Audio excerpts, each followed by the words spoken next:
Hey, we're back at the top again today with yet another type to go back over. Back in week 28 on the road to Pokemon Sun and Moon, we looked at a very venomous type. It's been a long time since that video, but I did say I'd go over every type to see what Generation 7 improved or made worse about each type, while also going over what I said to see if any of those ideas made any sense. With that, let's toxically go where no person has gone before, as we look at the Poison type, the 10th type we looked at from over a year ago. Hey, did somebody say toxic, you piece of crap? Oh no, why is he back? New generation, new Pokemon. You ready? Small phrases. Let's go! Surprisingly, the Poison type is the 8th most common type. I say it's surprising because it wasn't really the best type until Generation 6. He means that it sucks! That's not what I said. Let's just get to the new Pokemon, okay? Muck arrives in Alola, and without pollution becomes more reliant on trash. Just avoid the teeth at all costs. Toxapex is just an annoying little turd. It never faints. So, get off the screen! Salazzle is a nice addition to the Poke Crew until it had to run into a ground-type Pokemon. Then it gets grounded for 50 years because it faints in an instant.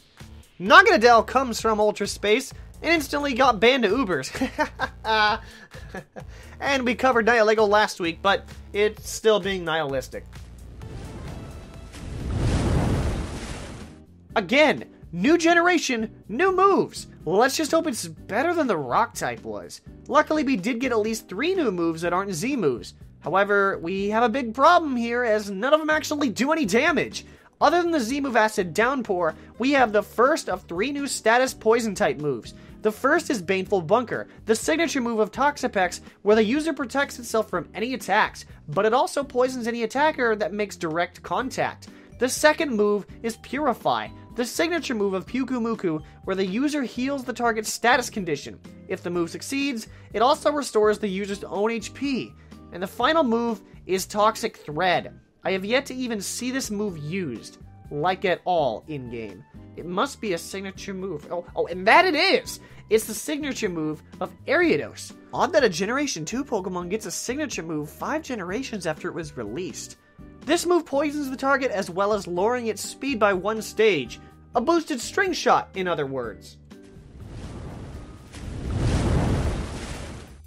Hey, who set my computer to update? Can you please stop being such a piece of... Hey now, don't be toxic. You're the one who returned after I said that.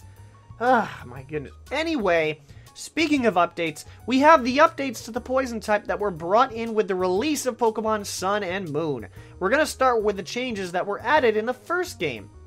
Arbok's attack has been boosted from 85 to 95.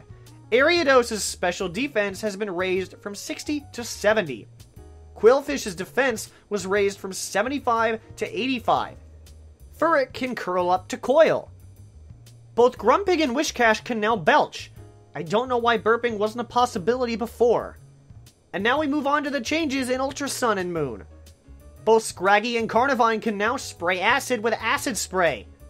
Both Pansear and Dino can use Belch. Again, what was stopping them before? Tympole can drench others in Venom with Venom Drench. And that should cover all the... Ah, damn it. Shut up! Now with the video explaining how to improve the Poison type being uploaded over a year ago, and not even on my channel, I don't expect you to remember what was said. I don't even know because I don't have that script since it was on Whoopsire's channel. If you wanted to check it out, the link is in the description. Now then, the first thing we mentioned was that the defensive Poison types were near non-existent, with the only defensive options being Weezing and Drapion, and a few others Whoopsire left out, but those are more defensive due to their other type. We did technically get a new defensive Poison type, but again, Toxapex once more is a defensive type due to its other typing of water. The move Purify can heal the user, however it's more suited for VGC or double battles, so in singles, it's relatively useless. The second thing we mentioned was actually already mentioned back a few seconds ago. Again, Toxapex once more is a defensive type due to its other typing of water. We'll use Toxapex as the example again. Toxapex is only more defensive than it is because of its water type. The poison type does help, but in conjunction with its other type. Toxapex is more thought of as a water type. When you look at the existing poison types we have, you can see we have more of an epidemic of this problem. Roserade, Tentacruel, Gengar. However, with the new additions we have, I believe we've solved this issue. Salazzle, Nihilego, Naganadel. Their other type doesn't take anything away from the poison type. I see them and think, yeah, that's a poison type. The third and final improvement involved the speed of poison types. In fact, the speed of this type is so bad, I can only count how many Pokemon are above 100 base speed on one hand. I'm so over this, man. Can you not be toxic for once in your life? And now, but you said you needed a hand. Sure, fine, have it your way, you dope. Ah, my face. Well, those three Pokemon are Gengar, Scolipede, and Crobat.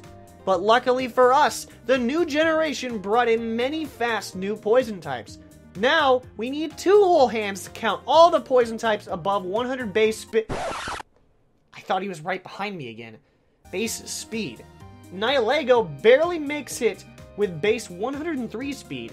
Salazzle has a solid base speed of 117, and Naganadel breaks the 120 mark with 121 base speed. Solid additions, and much appreciated, GameFreak. Much appreciated. Just stop giving out new moves to only one new Pokemon, for crying out loud. So, now that we have all the improvements accounted for, let's check out the standings of all the types from the charts on screen.